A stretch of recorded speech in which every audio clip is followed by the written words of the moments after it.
নমস্কার, আশা করি আপনারা সকলে খুব ভালো আছেন। আজকের ক্লাসে আমরা শিখব কিভাবে আপনি ইংরেজিতে কাউকে আমন্ত্রণ জানাতে পারেন, কাউকে ইনভাইট করতে পারেন, কাউকে নিমন্ত্রণ জানাতে পারেন। আমরা আগের কিছু ক্লাসে আলোচনা করেছি কিভাবে আপনি ইংরেজিতে নিজের পরিচয় দিতে পারেন, একজন অপরিচিত ব্যক্তির সাথে কথোপকথন শুরু করতে পারেন, কিভাবে আপনি ইংরেজিতে আবহাওয়া নিয়ে কথা বলতে পারেন, কিভাবে আপনি ফোনে ইংরেজিতে কথা বলতে পারেন। আপনি যদি সেই ভিডিওগুলো না দেখে থাকেন অবশ্যই এক্ষুনি গিয়ে দেখে নিন। লিংক নিচে ফার্স্ট কমেন্টে থাকবে, ডেসক্রিপশানে থাকবে, এবং আপনি যদি এই ভিডিওটা ইউটিউবে দেখেন তাহলে ওপরে লিংক থাকবে। তাহলে আজকে আমরা আলোচনা করব কিভাবে আপনি ইংরেজিতে কাউকে ইনভাইট করতে পারবেন কিংবা কাউকে আমন্ত্রণ জানাতে পারবেন। ধরুন কোনো ফর্মাল অকেশনে আপনি কাউকে আমন্ত্রণ জানাচ্ছেন, কোনো বিয়ে বাড়ি কিংবা কোনো বার্থডে পার্টি কিংবা অন্য কোনো ফর্মাল অনুষ্ঠানে আপনি কাউকে আমন্ত্রণ জানাবেন। তখন আপনি একটা স্ট্রাকচার ব্যবহার করে বলতে পারেন, I would like to invite you to dash. I would like to invite you to dash. এই ড্যাশে আপনি সেই অনুষ্ঠানের নাম এবং বিবরণটা দিতে পারেন। I would like to invite you to my birthday party on Tuesday. I would like to invite you to my sister's wedding on 15th November. I would like to invite you to my brother's wedding this Saturday. So I would like to invite you to dash. সেখানে আপনি কোথায় তাকে নিমন্ত্রণ বা আমন্ত্রণ জানাতে চান সেই অনুষ্ঠানের ব্যাপারে আপনি লিখবেন। I would like to না বলে আপনি এর শর্ট ফর্ম বা contracted form I'd like to, তাড়াতাড়ি বলছি দেখুন, I'd like to invite you. I'd like to invite you to my birthday party. I'd like to invite you to my brother's birthday. I'd like, I would টাকে আমি ছোট করে contract করে I'd বলছি, I'd like to। আপনি আরেক রকম structure ব্যবহার করেও ফর্মাল ইনভিটেশন দিতে পারেন। You are invited to, you are invited to, you are invited to my birthday party, you are invited to my brother's birthday, you are invited to my sister's wedding. তাহলে you are invited to, you are invited to, you are invited to my sister's wedding this Saturday. তাহলে formal ইনভিটেশনের ক্ষেত্রে আমরা দুরকম structure ব্যবহার করতে পারি।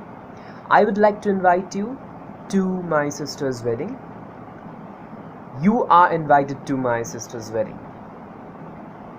এবার ধরুন ইনফর্মাল আপনি কোনো ইনভিটেশন দেবেন আপনার কোনো কাছের বন্ধুকে কিংবা আপনি কোনো রিলেটিভকে,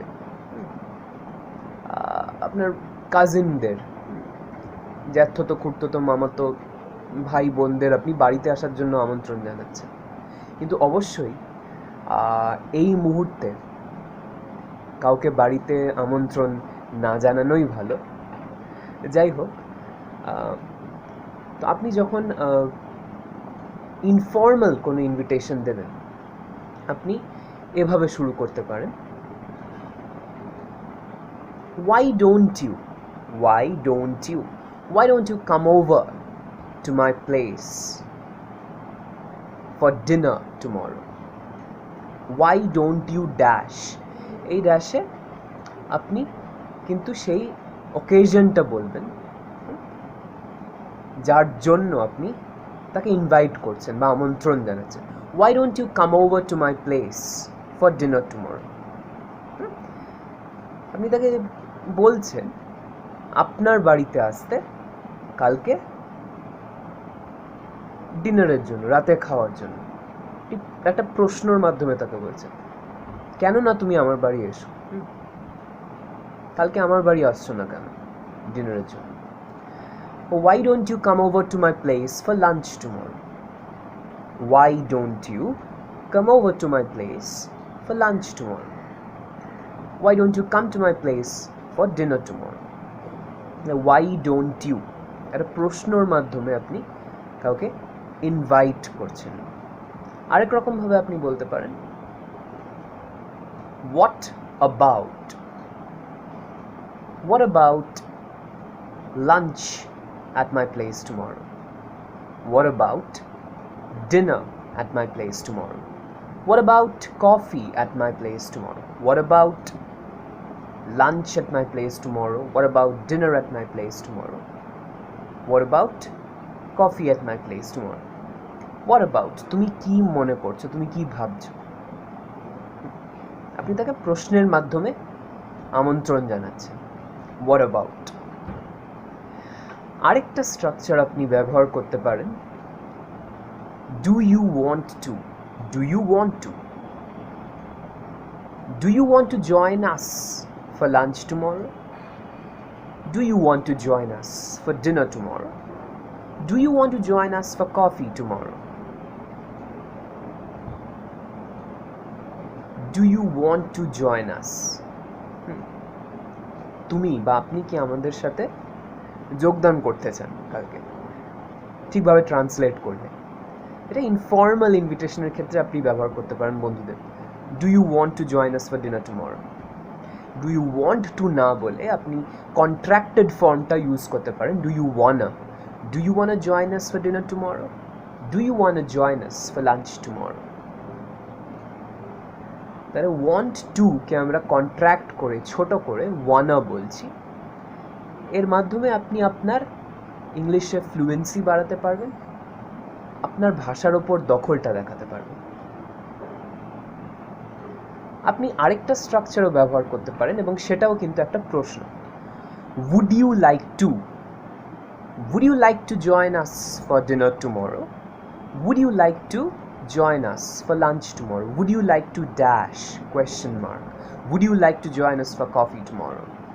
Would you like to join us for breakfast tomorrow?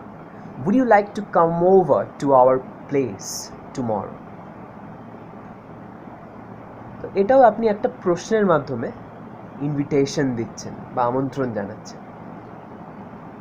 তো আজকে কিন্তু আমরা অনেকগুলো বাক্য এবং তাদের স্ট্রাকচার শিখলাম কিভাবে আপনি ইংরেজিতে আমন্ত্রণ জানাতে পারবেন বা নিমন্ত্রণ জানাতে পারবেন, আপনি কাউকে ইনভাইট করতে পারবেন, যেটা ফর্মাল ইনভিটেশন হোক বা ইনফর্মাল আপনার বন্ধুদেরকে বাড়িতে আমন্ত্রণ জানানো। আগেও বলেছি এই মুহূর্তে কাউকে বাড়িতে আমন্ত্রণ না জানানোই ভালো বা কারোর বাড়িতে না যাওয়াই ভালো।